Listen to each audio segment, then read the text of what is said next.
ایک دفعہ حضرت عیسیٰ علیہ السلام اپنے شاگرد کے ساتھ ایک سفر پر جا رہے تھے۔ راستے میں ایک جگہ آرام کی عرض سے رکے اور شاگرد سے پوچھا، تمہاری جیب میں کچھ ہے؟ شاگرد نے جواب دیا، جی میرے پاس 2 درہم ہے۔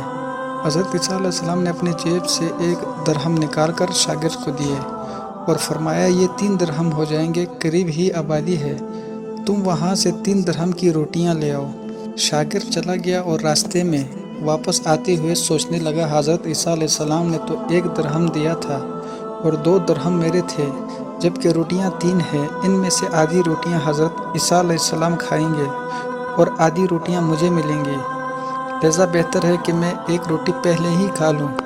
چنانچہ اس نے راستے میں ہی 1 روٹی کھا لی اور باقی 2 روٹیاں لے کر حضرت عیسیٰ علیہ السلام کے پاس پہنچا۔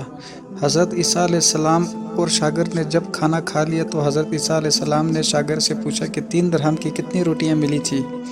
شاگرد نے جواب دیا، اے اللہ کے نبی، 2 روٹیاں ملی تھی، 1 آپ نے کھائی اور 1 میں نے کھائی۔ حضرت عیسیٰ علیہ السلام خاموش ہو گئے، کچھ دیر بعد وہاں سے روانہ ہو گئے۔ راستے میں ایک دریا آیا۔ شاگرد نے حیران ہو کر پوچھا، اے اللہ کے نبی، ہم دریا عبور کیسے کریں گے جبکہ یہاں تو کوئی کشتی بھی نظر نہیں آ رہی؟ حضرت عیسیٰ علیہ السلام نے فرمایا، گھبراؤ مت، میں آگے چلوں گا، تو میرا دامن پکڑ کر پیچھے چلتے آنا، خدا نے چاہا تو ہم دریا پار کر لیں گے۔ حضرت عیسیٰ علیہ السلام نے دریا میں قدم رکھا اور شاگرد نے بھی ان کا دامن تھام لیا۔ اللہ کے حکم سے آپ نے دریا اس طرح سے عبور کر لیا کہ آپ کے پاؤں بھی گیلے نہ ہوئے۔ حضرت عیسیٰ علیہ السلام نے فرمایا، معجزہ دیکھ کر تیری ایمان میں کچھ اضافہ ہوا؟ شاگرد نے جواب دیا، جی ہاں، میرا دل نور سے بھر گیا۔ راستے میں ہرنوں کا ایک گول گزر رہا تھا۔ حضرت علیہ السلام نے ایک ہرن کو اشارہ کیا تو وہ آپ کے پاس چلا آیا۔ آپ نے اسے ذبح کر کے اس کا گوشت کھایا اور شاگرد کو بھی کھلایا۔ جب دونوں گوشت کھا چکے تھے تو حضرت عیسیٰ علیہ السلام نے اس کی کھال پر ٹھوکر مار کر کہا، اللہ کے حکم سے زندہ ہو جا۔ ہرن زندہ ہو گئی اور واپس دوسرے ہرنوں سے جا ملا۔ شاگرد یہ معجزہ دیکھ کر حیران ہو گیا اور کہنے لگا، اللہ کا شکر ہے کہ جس نے مجھے آپ جیسے نبی اور استاذ عطا فرمایا۔ حضرت عیسیٰ علیہ السلام نے فرمایا، معجزہ دیکھ کر تمہارے ایمان میں کچھ اضافہ ہوا؟ میرا ایمان پہلے سے 2 گنا ہو چکا ہے۔ حضرت عیسیٰ علیہ السلام نے فرمایا، پھر بتاؤ روٹیاں کتنی تھی؟ شاگرد نے پھر وہی جواب دیا، اے اللہ کے نبی، روٹیاں بس 2 ہی تھی۔ ایک جگہ پر قیام کیا تو دیکھتی ہی ایک پہاڑ کے دامن میں سونے کی 3 اینٹیاں پڑی ہے۔ حضرت عیسیٰ علیہ السلام نے فرمایا، 1 اینٹ میری ہے اور 1 اینٹ تمہاری ہے اور تیسری اینٹ اس آدمی کی ہے جس نے تیسری روٹی کھائی تھی۔ یہ سن کر شاگرد شرمندگی سے بولا، تیسری روٹی میں نے ہی کھائی تھی۔ حضرت عیسیٰ علیہ السلام نے اس لالچی شاگرد کو چھوڑ دیا اور جاتے ہوئے فرمایا، 3 اینٹیں تم لے جاؤ۔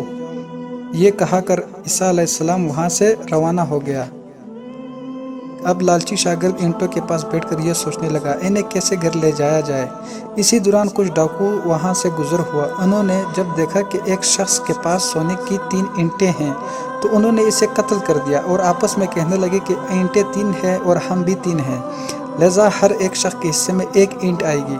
اتفاق سے وہ تینوں ڈاکو بھی بھوکے تھے۔ انہوں نے یہ ایک ساتھی کو پیسے دے کر کہا کہ شہر قریب ہے، تم وہاں سے روٹیاں لے کر آؤ، کھانا کھانے کے بعد ہم اپنا حصہ تقسیم کر لیں گے۔ چنانچہ وہ شخص روٹیاں لینے گیا اور دل میں سوچنے لگا کہ اگر میں روٹیاں میں زہر ملا دوں تو باقی دونوں ساتھی مر جائیں گے اور تینوں اینٹیں کا اکیلا مالک بن جاؤں گا، جبکہ دوسری طرف اس کے دونوں ساتھیوں نے آپس میں مشورہ کیا کہ اگر ہم اپنے ساتھی کو قتل کر دیں تو ہمارے حصے میں 1.5 اینٹ آئیں گی۔